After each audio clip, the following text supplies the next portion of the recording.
So Murdo and Alnet together are coordinators for Eucharistic Ministers. The sacristans, nothing has changed for you in terms of being a Saturday or during the week, whatever you do. You come in, all the things that you do that we're so grateful for, do them set up for Saturday.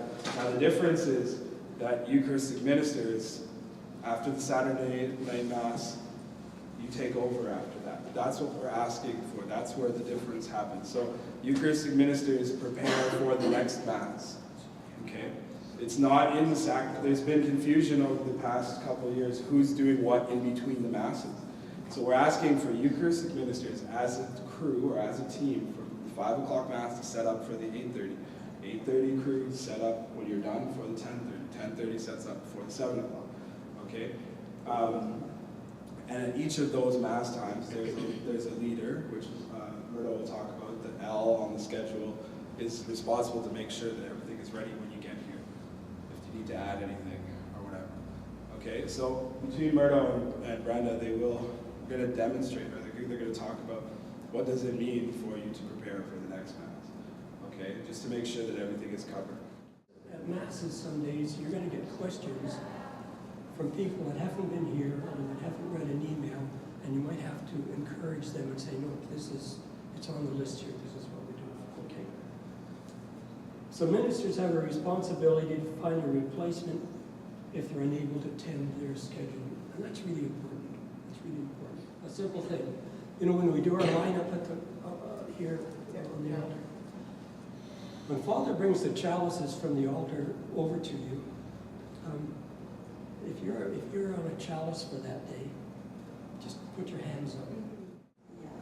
Position A over here. This is, I think, one of the most congested areas. So if you're with the ciborium on A and you're coming from here, we always ask that you go right to the door and stand with your back to the door, because if there's people here, we eventually want to have two streams. The regular stream coming down from this part. And once Kevin decides how he wants this flowing here, you'll have another stream coming in so that we can have both streams coming back to this chalice. Because we've got another stream, so we've got 3 streams coming to this chalice, and it's a challenge. And quite often there's a couple of people that sit here that have walkers, and if you stop and give them communion, head for the door. Because usually what happens when you stop here, this corner gets up. The minister with the chalice on the music side follows Father to the music table. Sometimes they take the chalice, sometimes they don't. Then just go to your position. Okay. Ministers with a chalice. If all of the consecrated wine is consumed before communion is over, we just put our purificator over the top of the chalice, and that just signifies to the next person empty. And then take your chalice and put it on the credence table, just in the cover. If when communion is over and you've consecrated wine remaining, then go to the credence table and consume the wine. Right. And cover your chalice, okay? If you still have a wine in the chalice and you look over here, and maybe Bill's still got a lot of people, then come and stand beside him. But don't transfer the wine chalice to chalice. Okay? Just stand. If he runs out first, he'll go back and then you're here. When you get back to the credence table, there's too much wine for you to consume. And I've been caught there with wine. If it's too much for you, just cover your chalice with the purificator. And after Mass, make sure you get back up there. And between a couple of ministers, you can empty the chalice. Okay. Vessels in the sacristy. If they come across some wine, and if they can't drink wine, don't dump it. Find someone to consume. Okay. Ministers with a ciborium, when you're finished, look around and see if you can help the other. Usually this is the last one to be finished. If you're finished and you have no other positions, put your ciborium on the altar.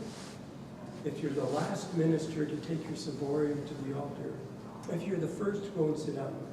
If you're the last, wait there, and Father will put them in one or two, and you take them to the tabernacle, block it, and put the key on the credence table. Okay. Usually, if I take the consecrated host out and there's a lid, I just put the lid to the side. Yeah. Some people carry it to the altar. I just like to put it to the side.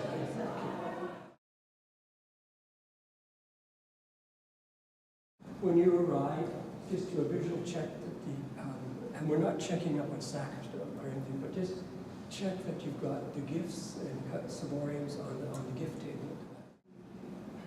And I like to come and take a look in the tabernacle and just see what's in there. That's all.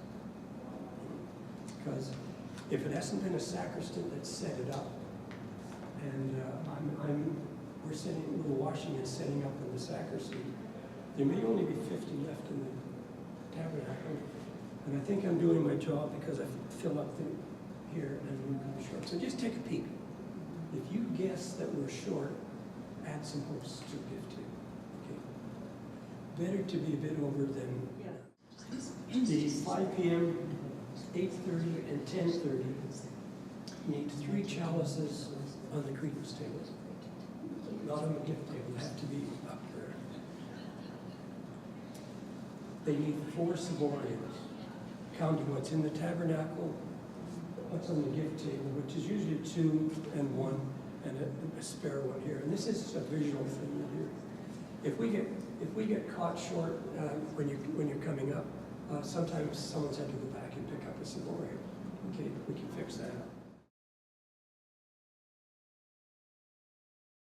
I'm not going to go in a lot of detail. Just the one concern that Murdo has brought up is the cleaning of the vessels. So when you come, if you come for the first Mass on Saturday, the sacristans will have prepared everything. So by preparing it, what I'm saying is for the week, it's all been cleaned and polished so that from the first Mass on the weekend all the way till the following weekend, the vessels have been polished and cleaned for that. So there's really no need to do any hard scrubbing. However, I do want to bring up right now that the chalice never needs to have any polish used on it. And the reason for that is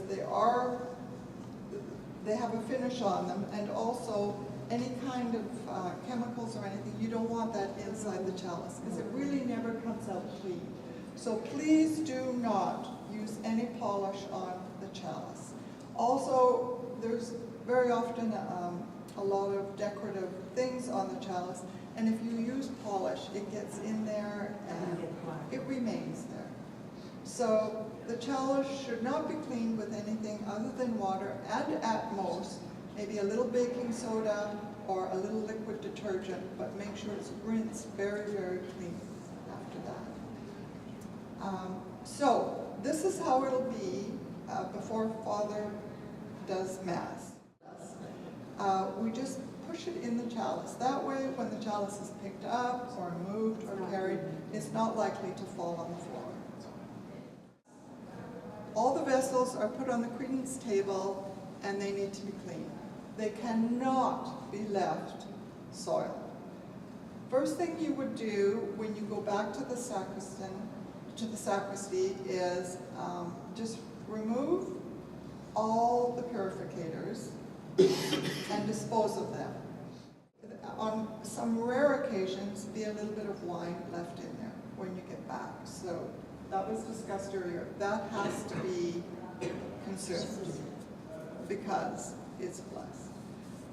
You do this simply by drinking it. If you cannot drink it, do not want to drink it, then perhaps there's someone in the sacristy that would do you the favor of consuming it. Are drained from The sacristy goes right into the ground. This is what we were told. Now, that's my understanding. So if it was a real issue and you didn't want to consume it, you could take a little water, just from one of the cruets, and pour it in, swish it around, and very thoughtfully pour it down the sink. That would be the last resort. The norm is to take the chalice, all three of them have to be clean. There'll be the water, pour it in, rinse it around, consume it, and then just pour clean water in it. I use really, really hot water, which we have in our sacristy. Very, very hot water, swirl it around, and then have a clean towel that we have in the drawers. Make sure it's clean and not used for anything else. Then polish it all up. As you can see, the fingerprints will be all over the chalice, so just make sure it's all polished up. If there is a few crumbs left in one of the ciboria, what you can do is take a little bit of the wine, pour it in, a little bit of the water, pour it in. Hello. A little bit of the water, pour it in, and do the same thing. You drink it. You drink it, because it's been consecrated. So, you clean all the vessels, and we're ready to go for the next Mass. Put the clean purificators in, and then in each of the ciboria,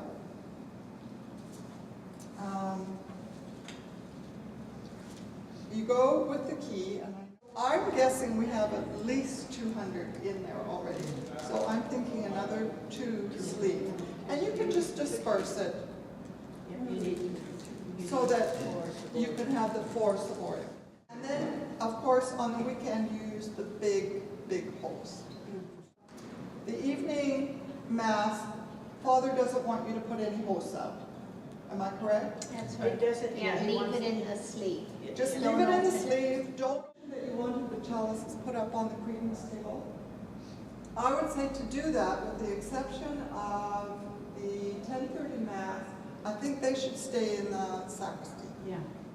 This is very often not cleaned, and I can't tell you how many times I've gone to pick it up and it's all sticky. And also, it's very important just to rinse these out, and when you do, not to put any liquid in it and then put it back. Just make sure it's rinsed off, put back. Was just straight water? This is the water that comes from the little container by the sink. It's just water from the, it's pure, you know, the, Drinking it's water. not sink water, thank you. It's filtered water, right. Bowl water for Up water. there, where he cleanses his hands, I just reach over and I dump it in the plant. The one where he cleanses. Oh, in the plant. Yeah, because it's only a little